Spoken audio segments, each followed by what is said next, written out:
How to score 65 plus in CA Inter Law subject for January 25 exam. If you are preparing for January attempt, then this video is for you. 65 plus score करना वैसे तो difficult है law subject में, but अगर आप थोड़ा सा smart work करोगे तो आप आराम से 65 प्लस स्कोर कर सकते हो। बट क्या स्मार्ट वर्क करना है, लेट्स बिगिन डिस्कस करते हैं। सबसे पहली चीज आपको जो ध्यान में रखनी है वो ये रखनी है कि आपको लॉ सब्जेक्ट में कोई भी चैप्टर को 100% छोड़ना नहीं है।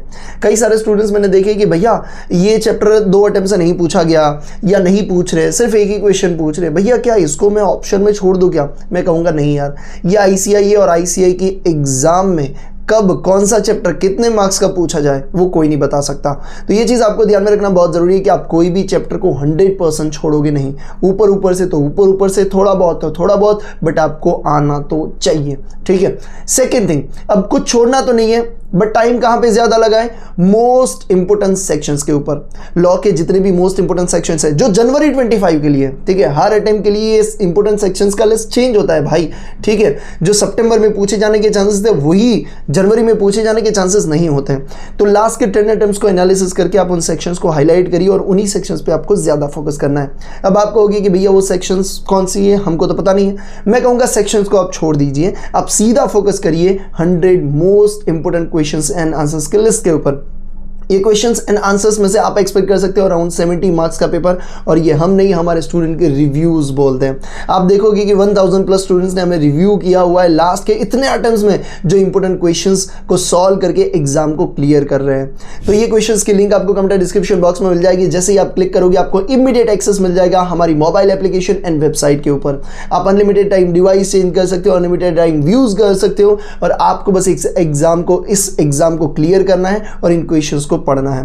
इस 100 to 120 most important question and answers में से आप एक भी क्वेश्चन मिस नहीं कर सकते हो। ये मोस्ट इंपोर्टेंट क्वेश्चंस है फॉर जनवरी 25 एग्जाम। भाई आप मई के लिए प्रिपेयर करो, प्लीज इसको एनरोल नहीं करना, ये जनवरी 25 के लिए ही है और उसी में पूछे जाने के ये चांसेस, ये क्वेश्चंस हैं। इसमें आपको MCQ लिस्ट भी प्रोवाइड किया जाएगा जिससे आप MCQ के लिए भी बहुत बढ़िया तरीके से प्रैक्टिस कर सकते हो। तो आप जरूर से इसे एनरोल करिए, क्योंकि जब एग्जाम के बाद में टेलीग्राम पे रिव्यू शेयर करूंगा, स्टूडेंट्स के मैसेजेस शेयर करूंगा, तब आपको ऐसा नहीं होना चाहिए कि यार लिंक सामने था, बस क्लिक करने की देरी थी, अगर क्लिक कर दिया होता तो बात ही कुछ अलग होती। तो कोई भी पेपर अब आपको हार्ड नहीं लगना चाहिए। ये क्वेश्चन में से एक भी क्वेश्चन आपको मिस नहीं करना है भाई, ठीक है। एक और चीज आपको ध्यान में रखनी है कि IMP लिस्ट के जितने भी मैंने क्वेश्चंस दिए उसमें से आप राइटिंग प्रैक्टिस करना शुरू कर दीजिए। रैंडमली कोई भी क्वेश्चंस को सिलेक्ट करिए IMP लिस्ट में से और उसको राइटिंग प्रैक्टिस करना शुरू कर दीजिए। अब मैं ये क्यों कह रहा हूं कि सिर्फ IMP क्वेश्चन है उन्हीं में से आपको रैंडमली सिलेक्ट करना है? देखो 300-400 क्वेश्चन में से आप कोई भी सिलेक्ट करोगे जो इंपॉर्टेंट भी नहीं है तो लिखने का कोई मतलब नहीं है। IMP लिस्ट आपके पास है, उसमें से आप क्या करोगे, कोई भी रैंडमली क्वेश्चन को लिखने का ट्राई करिए। अब लिखते टाइम आपको ध्यान में रखना है कि लैंग्वेज आनी बहुत जरूरी है। अब आप कहोगे कि भैया लैंग्वेज कैसे आएगी, कहां से आएगी लैंग्वेज, वही तो लफड़ा है, वही तो मार्क्स नहीं दिला रहे। तो उसके लिए आप सिंपली कीवर्ड्स का यूज कर सकते हो। कीवर्ड्स का एक लिस्ट मैंने फ्री में टेलीग्राम पे शेयर कर दिया है, लिंक मैं आपको कमेंट डिस्क्रिप्शन बॉक्स में डाल दूंगा, ठीक है। वहां पे मैं काफी सारी चीजें फ्री में शेयर करता रहता हूं, तो अगर आपने ज्वाइन नहीं किया तो जरूर से ज्वाइन कर लीजिए। वो कीवर्ड्स आप देख लीजिए, उसको रट्टा मार लीजिए भाई, और हर आंसर में आपको उन कीवर्ड्स में से कुछ कीवर्ड्स यूज करने का ट्राई करना है। वही तो है आपकी लॉ की लैंग्वेज, जिससे आपके आराम से 5 to 7 मार्क्स वो कीवर्ड्स के कारण ही बढ़ जाएंगे भाई, ठीक है। तो ये चीज़ आपको ध्यान में रखना है कि कीवर्ड्स आपको लैंग्वेज के लिए यूज़ करने बहुत ज़रूरी है, और IMP लिस्ट में से ही आपको लिखना इसलिए ज़रूरी है क्योंकि उसी में से क्वेश्चंस आने के चांसेस है, और वही क्वेश्चंस आ गए जो आपने लिख लिया है तो भैया आपके लिए बहुत ईजी हो जाएगा ना अच्छा स्कोर करने के लिए।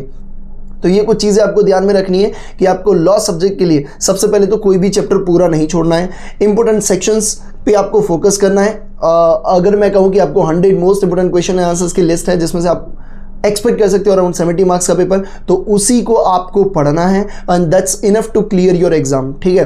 तो उसको आप ज्यादा फोकस करिए। एंड द लास्ट थिंग, आपको कीवर्ड्स का यूज करना है, राइटिंग प्रैक्टिस करनी है। राइटिंग प्रैक्टिस के लिए IMP लिस्ट में से कोई भी क्वेश्चंस को सिलेक्ट करिए एंड उसको राइटिंग प्रैक्टिस करिए। बाकी पेपर हार्ड आएगा, ईजी आएगा, या काफ़ी सारी चीज़ें हैं जो मैं टेलीग्राम पे फ्री में शेयर करूंगा, तो टेलीग्राम चैनल को भी जरूर से ज्वाइन कर लीजिए। बाकी आपको कोई भी डाउट है, कुछ भी चीज़ें आपको मुझे पूछनी है, तो मैं अपना व्हाट्सअप नंबर यहाँ पे आपको दिखा देता हूँ, शो कर रहा हूँ, तो आप स्क्रीन पे जो नंबर दिख रहा है उस पर आप जरूर से मुझे व्हाट्सअप भी कर सकते हो। थैंक यू सो मच इस वीडियो को देखने के लिए। अगर आपको ये हेल्पफुल लगा है तो इस वीडियो को लाइक जरूर से करिए। बाकी सब्जेक्ट के लिए BSc स्ट्रेटेजी मैंने ऑलरेडी अपलोड कर दिया, अगर नहीं की तो अपलोड हो जाएगी, तो चैनल को सब्सक्राइब जरूर से कर लीजिए। थैंक यू सो मच, जय हिंद।